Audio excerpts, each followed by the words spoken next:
Halo adik-adik, ketemu lagi dengan kakak. Nah, kita akan mempelajari materi tentang interaksi makhluk hidup.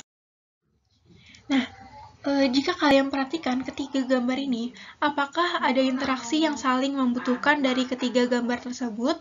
Yang pertama ada seorang petani yang lagi panen bunga, yang kedua ada cacing, dan yang ketiga ada kupu-kupu. Kira-kira ada nggak sih interaksi yang saling membutuhkan? Nah, jadi hubungan di antara ketiganya adalah bahwa petani bunga begitu terampil merawat tanamannya. Nah, indahnya bunga-bunga yang bermekaran karena ada bantuan dari cacing dan kupu-kupu. Cacing secara tidak langsung dapat menyuburkan tanah menjadi gembur melalui gerakan tubuhnya sehingga membuat jalan di tanah yang memudahkan unsur zat penyubur bekerja untuk tanah. Sedangkan kupu-kupu dengan penyerbukannya dapat mempercepat reproduksi antara benang sari dan putik. Intinya, ketiga dari gambar tersebut mempunyai interaksi saling membutuhkan. Nah, sebelum masuk ke interaksi, kakak akan membahas dulu tentang lingkungan. Lingkungan adalah segala sesuatu yang ada di sekitar manusia yang mempengaruhi perkembangan kehidupan manusia baik langsung maupun tidak langsung. Lingkungan bisa dibedakan menjadi lingkungan biotik dan abiotik. Nah, untuk komponen-komponen ekosistem itu ada dua, ada biotik dan abiotik. Untuk komponen biotik adalah komponen dalam ekosistem yang mengacu pada makhluk hidup atau organisme. Contohnya seperti manusia, hewan, tumbuhan, hingga makhluk hidup mikroskopis seperti bakteri dan dekomposer. Intinya, kalau biotik itu berarti makhluk hidup. Sedangkan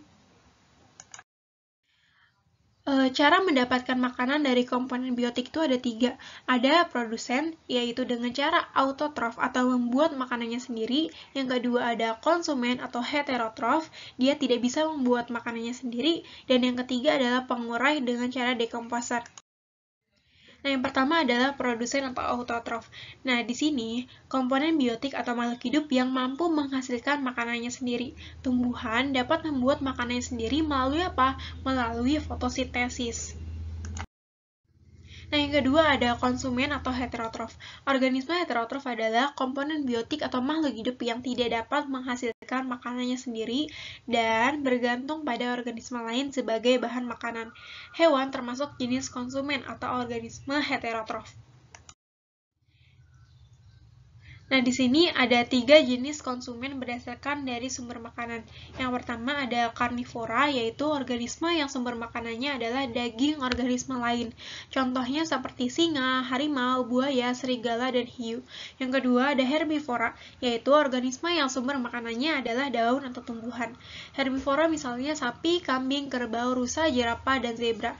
Selanjutnya ada omnivora, yaitu organisme yang sumber makanannya bisa berasal dari tumbuhan atau daging organisme lain. Contohnya seperti beruang, monyet, ayam, tikus, dan babi. Nah, yang terakhir adalah pengurai atau dekomposer. Pengurai adalah organisme yang bertugas untuk menguraikan sisa-sisa makhluk hidup lainnya yang telah mati untuk dijadikan mineral dan unsur tanah dan unsur hara tanah. Nah, contoh pengurai misalnya bakteri, jamur, cacing tanah, dan sebagainya. Nah, yang kedua adalah komponen abiotik. Komponen abiotik adalah komponen tidak hidup yang ada pada sebuah ekosistem. Contohnya seperti air, udara, tanah, suhu, kelembaban, sinar matahari, iklim, dan lain-lain. Selanjutnya, organisasi makhluk hidup. Yang pertama ada individu. Satu satuan makhluk hidup disebut individu. Contohnya di sini ada seekor harimau dan satu tanaman teratai. Yang kedua adalah populasi. Populasi adalah sekelompok makhluk hidup yang memiliki karakteristik yang sama, yang hidup pada waktu yang sama dan wilayah geografis yang sama. Jumlah populasi dari satu ekosistem dapat berubah dari waktu ke waktu. Contohnya di sini ada populasi jerapah dan ada populasi tanaman jagung. Komunitas yang hidup di dalam komunitas terdiri dari bermacam-macam populasi makhluk hidup seperti misalnya di sebuah sawah ada populasi katak, ada populasi belalang, ada populasi tikus. Nah, itu dinamakan dengan komunitas. Nah, selanjutnya adalah ekosistem. Ekosistem adalah kesatuan komunitas dengan lingkungan hidupnya yang saling berinteraksi atau membentuk hubungan timbal balik.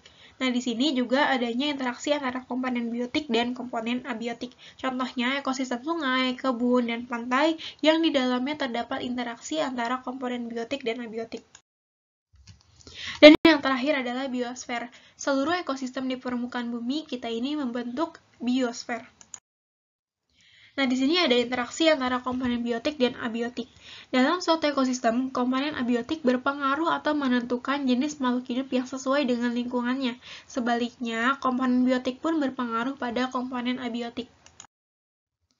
Contohnya adalah rantai makanan. Dalam suatu ekosistem terjadi peristiwa makan dan dimakan dalam suatu garis lurus yang disebut dengan rantai makanan.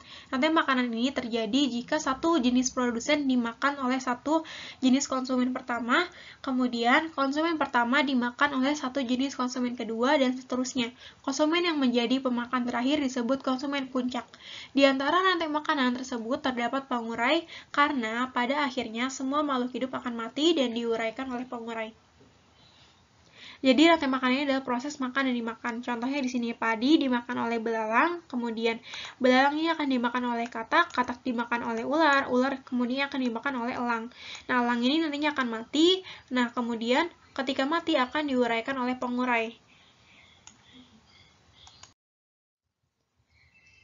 Selanjutnya, jaring-jaring makanan. Di alam ini, produsen tidak hanya dimakan oleh satu jenis konsumen pertama, tetapi bisa dimakan oleh lebih dari satu jenis konsumen pertama. Satu jenis konsumen pertama bisa dimakan lebih dari satu jenis konsumen kedua, dan seterusnya.